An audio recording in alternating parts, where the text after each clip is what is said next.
आज Poonam love marriage करके अपने पापा के पास आई और अपने पापा से कहने लगी, पापा मैंने अपनी पसंद के लड़के से शादी कर ली है।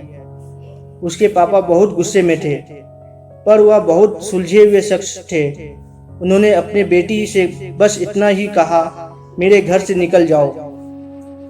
बेटी ने कहा, अभी मेरे पति के पास कोई काम नहीं है, हमें रहने दीजिए। उसके पापा ने एक नहीं सुनी और उसे घर से बाहर कर दिया।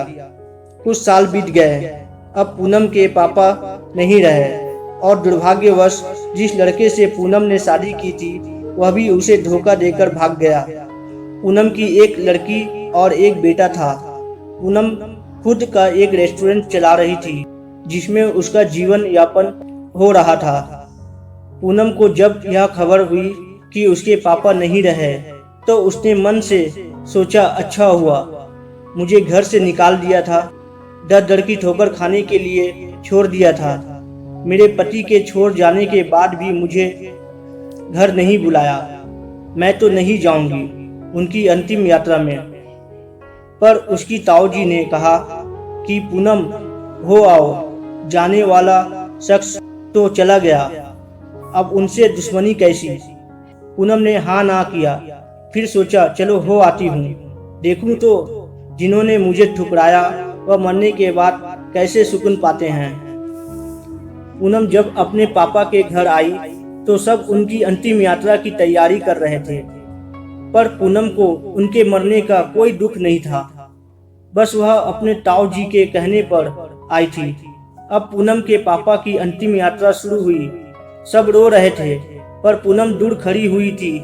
जैसे तैसे सब कार्यक्रम निपट गए। आज पूनम के पापा की 13वीं थी।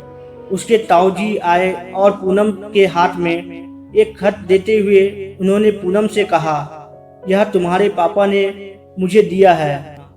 रात हो चुकी थी और सारे मेहमान जा चुके थे। पूनम ने वह खत निकाला और पढ़ने लगी। उस खत में सबसे पहले लिखा था, मेरी प्यारी गुड़िया, मुझे मालूम है कि तुम मुझसे नाराज हो, पर अपने पापा को माफ कर देना। मैं जानता हूँ कि तुम्हें मैंने घर से निकाल दिया था, तुम्हारे पास रहने की जगह नहीं थी, तुम दर दर की ठोकर खा रही थी, पर मैं भी उदास था। तुम्हें कैसे बताऊं। याद है तुम्हें जब तुम 5 साल की थी तब तुम्हारी माँ हमें छोड़कर चली गई थी, तब तुम कितना रोती थी, मेरे बिना सोती नहीं थी, रातों को उठ उठ कर रोती थी। तब मैं भी सारी रात तुम्हारे साथ जागता था। तुम जब स्कूल जाने से डरती थी तब मैं भी सारा वक्त तुम्हारे स्कूल की खिड़की पर खड़ा होता था और जैसे ही तुम स्कूल से बाहर आती थी तुम्हें सीने से लगा लेता था।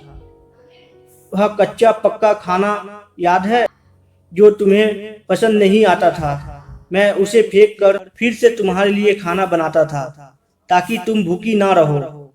याद है तुम्हें जब तुम्हें बुखार आता था तो मैं सारा दिन तुम्हारे पास बैठा रहता था, मन ही मन रोता था, पर तुम्हें हंसाता था ताकि तुम ना रो, वरना मैं रो पड़ता था।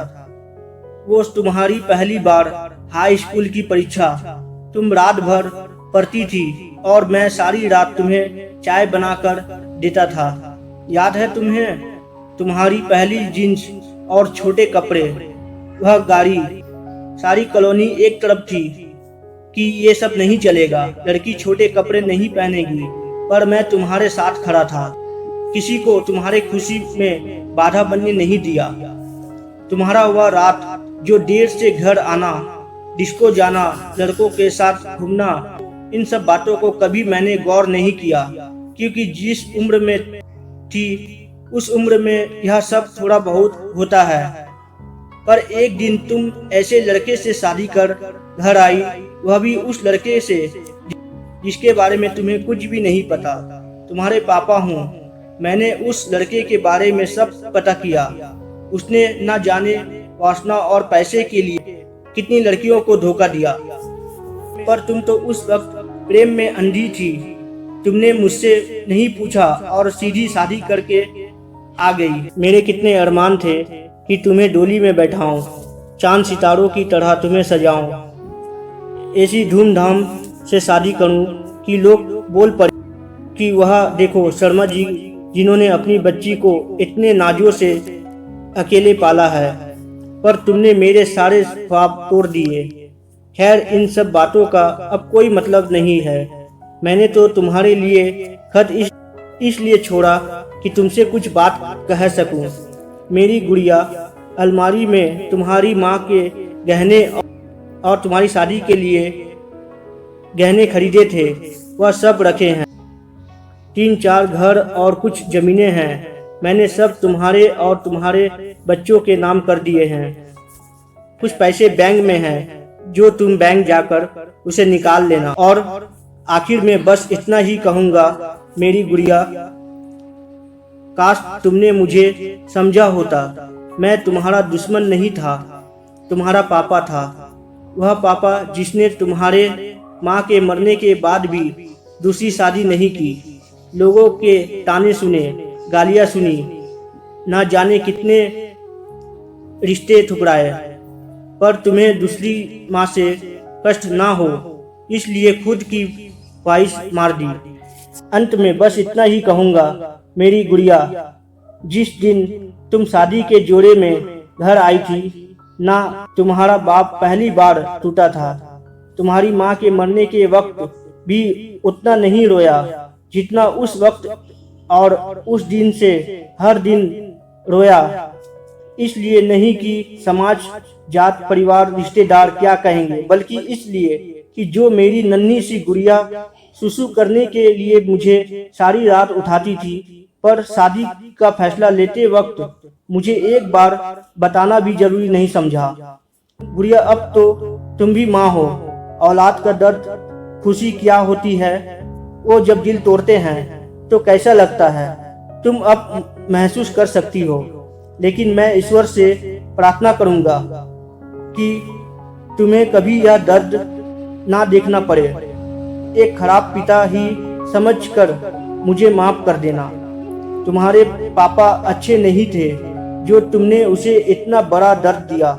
खत यही समाप्त करता हूँ, हो सके तो मुझे माफ कर देना। और खत के साथ एक ड्राइंग लगी हुई थी जो खुद कवि पूनम ने बचपन में बनाई थी, और उसमें लिखा था, आई लव यू मेरे पापा। इतने में उसके ताऊजी आ गए। पूनम ने उन्हें रोते रोते सब बात बताया, पर एक बात उसके ताऊजी ने बताई। उसके ताऊजी ने कहा, पूनम, वो जो तुम्हें रेस्टोरेंट खोलने और घर खरीदने के लिए पैसे मैंने दिए थे, वह मेरे नहीं थे, बल्कि तुम्हारे पिताजी ने मुझसे तुम्हें दिलवाए थे। क्योंकि औलाद चाहे कितनी भी बुरी क्यों ना हो, माँ बाप कभी बुरे नहीं होते। औलाद चाहे माँ बाप को छोड़ दे, माँ बाप मरने के बाद भी बच्चों को दुआ देते हैं। दोस्तों, पूनम के पापा को सुकून मिलेगा या नहीं मुझे नहीं पता, पर इस खत को पढ़ने के बाद शायद सारी जिंदगी पूनम को सुकून नहीं मिलेगा। आखिर में बस इतना ही कहूँगा कि लव मैरिज करना कोई गलत बात नहीं है, पर यदि उसमें आप अपने माता पिताजी को शामिल कर ले तो अच्छा रहेगा। क्योंकि पत्थर से पानी निकल जाता है, वह तो माँ बाप है, कब तक नहीं मानेंगे। पिता की एक इच्छा होती है अपनी बेटी को अपने हाथों से डोली में विदा करने की। हो सके तो उसे एक सपना मत रहने दीजिए और सदैव अपने माता पिता का आदर करें।